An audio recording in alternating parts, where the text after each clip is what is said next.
Nasakit ka ba sa bansa? Siyempre meron, Pilipino tayo eh. Sarili nating bansa yan. Yun, ito yung gusto ko tanungin. Bilang may malasakit sa bansa, agree ka ba na ihiwalay ang Mindanao sa Pilipinas? Hindi. Sa tingin mo bakit hindi? Ano yung kumbaga nature na wala pa tayo. Sakap na ng ano yun. Saka bakit ilalayo? Diyos lang ang may karapatang maglayo nun. Bilang isang ano yung opinion nyo kung sakaling ihiwalay na talaga ang Mindanao? Ano yung nakikita nyo possibility na mangyayari sa Mindanao? Sa akin kasi bilang normal na Pilipino, siguro ano ba?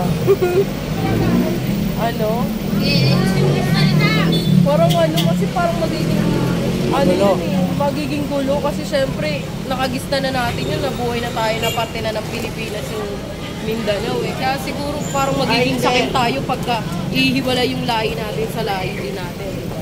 Yun. Sir, bilang isang Pilipino, agree ka ba na ihiwalay ang Mindanao sa Pilipinas? Hindi. Bakit hindi? Kasi isang lugar lang naman yan, Luzon, Visayas, Mindanao. Pag talagang naihiwalay ang Mindanao, ano yung possibility na nakikita mo or opinion mo na mangyayari sa Mindanao? Siguro baka magkagulo. Magkagulo. Yan. So, panawagan doon sir sa mga naghihikayat na ihiwalay ang Mindanao. Wala na akong masabi pa. Yan. Yun na lang. Bilang isang Pilipino, may malasakit ka ba sa bansa? Meron. Bilang isang Pilipino at may malasakit sa bansa, ano ang opinion mo patungkol sa West Philippine Sea? Agree ka ba na ibigay na lang ito sa China para wala ng gulo? Hindi pwede. Kasi Pilipinas niya. Bansang Pilipinas. Ang pwedeng magdala. Hindi ibang bansa. Ang Pilipino pa ay matatapang. Siyempre, kaya nga Pilipino. Sabi nila, ang Pilipinas daw ay nagpapakampi sa ibang bansa at naduduwag na daw sa China. Anong masabi mo doon?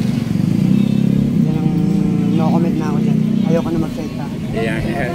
Mensahe nyo po bilang sa Pilipino or simpleng mamayan ng Pilipinas, ano yung mensahe nyo sa kay Pangulong Bongbong Marcos o ano yung pangunahing maitutulong ng gobyerno sa atin?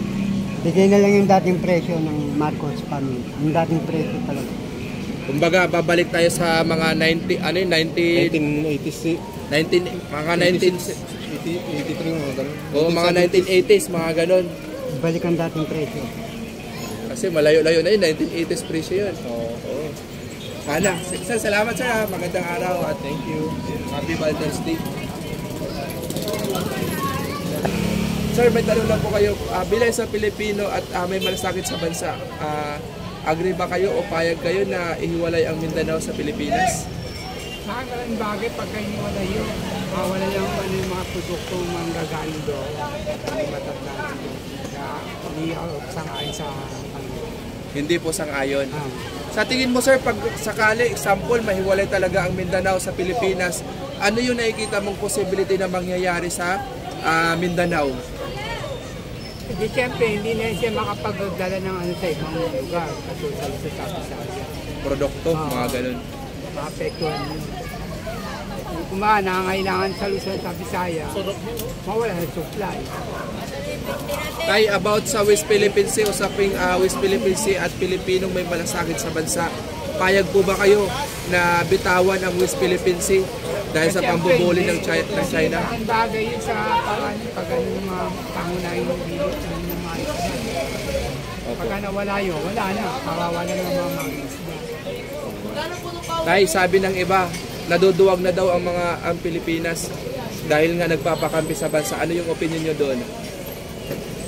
Wala pa ako sa ngayon na opinion tungkol doon. Pamasabi. Panawagan nyo po kay President Bongbong Marcos bilang simpleng mamayan. May panawagan. Anong panawagan nyo kay President? Panawagan ko sana ayusin nila ito. Ayusin yung vendor.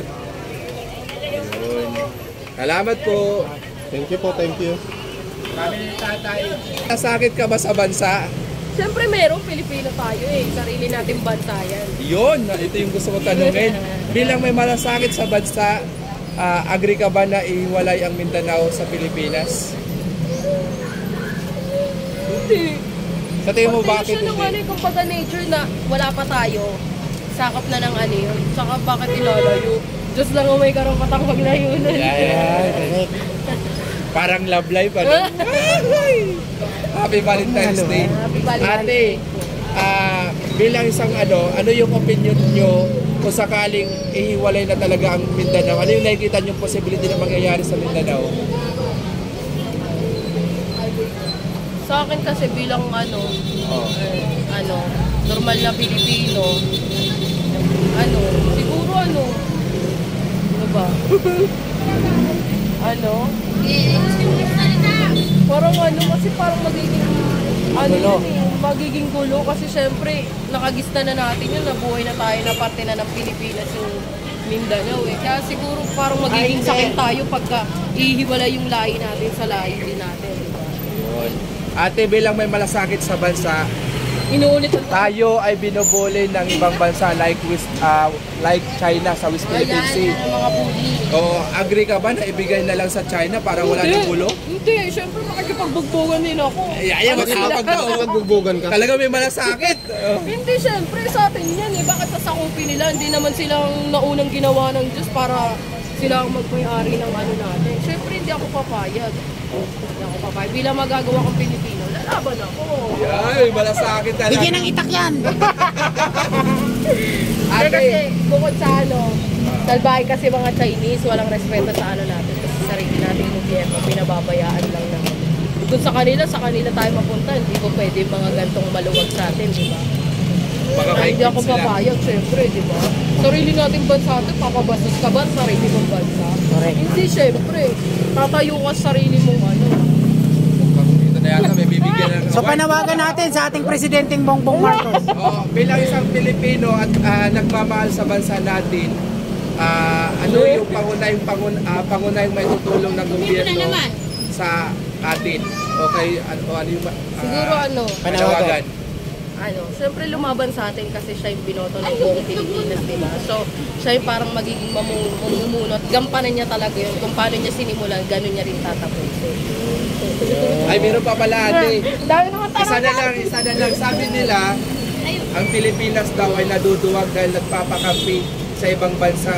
Kaya lumilipad si President Bongbong Marcos para magpakampi sa ibang bansa para masabing atin daw talaga ang West Philippine Sea. hindi duwag ang taong Pilipino. Sadyang kumbaga, kulang tayo sa oportunidad, gano'n, para lumaban sa ibang bansa. Kumbaga tayo kasi, minamali tayo ng ibang bansa kasi yun ay nakasanayan ng tingin sa atin. Pero syempre ikaw bilang Pilipino, babaguhin mo yung pananaw sa atin ng ibang bansa, magiging matapang ka. Sabi-sabi lang nila yun, pero kung talagang kaya natin lumaban, mag-iisa, tayo, magsasama-sama. Kaya natin